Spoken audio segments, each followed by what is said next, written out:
ازيكم يا شباب عاملين ايه؟ معاكم هير مصطفى من قناة دوتش ماخت شباس، ودرس جديد النهارده بعنوان التمبورالا بريبوزيسيونين او حروف الجر الزمنية، اللي هي حروف الجر اللي بتعبر عن الزمن. حروف الجر محتاجة تركيز كبير قوي وانت بتسمع الشرح. ركز في كل تفصيلة عشان لما تيجي تحل ما يقعش منك حاجة، هو الموضوع بسيط جدا. اول حرف جر هنبدأ بيه هو حرف الجر ام بيجي مع ايه؟ بيجي مع الفوخنتاجا اللي هي أيام الأسبوع، وهم زونتاج، مونتاج، دينستاج، ميتفوخ، دونرستاج، فرايتاج، وزامستاج. حد، اثنين، ثلاثاء، أربعاء أو خميس، وجمعة وسبت. وعندنا برضو اللي هو الزون آبند، السبت بنقول عليه زون آبند برضو. تمام. تيجي برضو مع حاجة اسمها التاجز سايتن اللي هي أوقات اليوم، اللي هم الصباح والمساء، عصرا، ظهرا، اللي هم قدامنا دول. مورجن صباحا، فور وناخ متاج، فور متاج قبل الظهر، ناخ متاج بعد الظهر. تيجي مع كلمة abend المساء، تيجي مع كلمة فرو مورجن الصباح الباكر أو فجرا. وبتيجي مع كلمة فوخن أندا اللي هي الويك أند أو عطلة نهاية الأسبوع. زي لما أقول إيه أم فوخن أندا شلافة إيش لانجا، في الويك أند أنا بنام كتير قوي.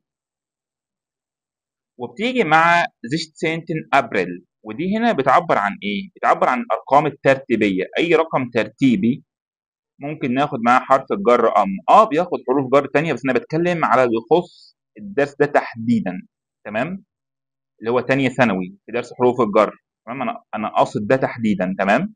لكن ده مش كل حروف الجر طبعا. حروف الجر بحر وموضوع كبير قوي، وهتاخدوه تفصيلا في ثالثه ثانوي، لكن بتكلم على تانية ثانوي بس. يجي مع الارقام الترتيبيه الخاصه بالتواريخ، يعني الثاني عشر من ابريل، الثالث من مارس، الرابع من يونيو، وهكذا. فلما اقول مثلا am 16. أبريل ist mein Geburtstag، يعني في السادس عشر من أبريل يكون عيد ميلادي. تمام. ننتقل لتاني حرف جر وهو إم بتيجي مع كلمة يار بمعنى عام. لما أقول إم يار 2024 war ich verheiratet، أنا اتجوزت في 2024. أو لما أقول مثلا تيجي مع اليارد سايتن اللي هي الفصول السنوية، زي الفرولينج اللي هو الربيع، هاربست خريف، فينتر طبعا الشتاء معروفة، وزومر اللي هو الصيف. وبتيجي مع المناطق اللي هم يانور، فبراير، مارس، ابريل، ماي، انزو فايتر الى اخره. طبعا الشهور كده كده في الانجليش والجيرمان قريبين من بعض، مفيش اختلاف كبير. بعد كده عندي حرف الجر اللي هو تمام. بيجي مع حاجة واحدة بس بالنسبة لنا احنا هنا في تانية ثانوي، بيجي مع الساعة. لما اقول sieben Uhr gehe ich in die Schule، يعني الساعة 7 بروح المدرسة. تمام. بعد كده عندي حرف جر اسمه فون بيس اللي هي ايه from to، من الى او من حتى. تمام. لما اقول مثلا von Sonntag bis Donnerstag ist das Geschäft geöffnet، يعني المحل ده بيكون مفتوح من الحد للخميس. تمام. ولازم يكونوا مرتبطين ببعض الحرفين دول. بعد كده عندي شوية استثناءات لازم اخد بالي من ثلاث كلمات مهمين جدا، وهي كلمة ناخت تاخد اندير، كلمة فوخة تاخد اندير، وكلمة فيرين الأجازة بتاخد اندين. يبقى اندير ناخت، اندير فوخة، واندين فيرين. تمام، لازم اخلي بالي منهم. اندير فوخة، اندير ناخت، واندين فيرين، لازم اخد بالي منهم كويس قوي. دول استثناءات. تمام كده. السؤال المهم بقى، وده لازم تخلي بالك منه، wie fragt man nach dieser Präpositionen، ازاي بنسأل عن حروف الجر دي. اي حد في الالماني يجي يعلمك حرف جر لازم يعلمك اداة الاستفهام اللي تسأل بيها عن حرف الجر ده. لو علمك حرف الجر من غير اداة الاستفهام فالمعلومة عندك لسه ناقصة. تمام. عندك هنا بسأل عنها wann اللي هي متى، وإم بسأل عنها برضو بفن اللي هي متى. بسأل عنها بفن اللي هي متى، وبسأل عنها بأونفيتيل أور يعني في أي ساعة. يبقى ليها أداتين استفهام، فن متى، وأونفيتيل أور في أي ساعة. بعد كده عندي فون بيس، بسأل عنها بثلاث حاجات. فن الرئيسية بتاعتنا اللي هي متى، بسأل عنها فن بيس فن يعني من إمتى لإمتى، وبسأل عنها بفي لانجا كام المدة، لأنه بديهي جدا لما أقول لك إن المحل ده بيفتح من 8 ل 6 بالليل، فهتعد عدد الساعات فتقول مثلا بيفتح لمدة مثلا 8 ساعات.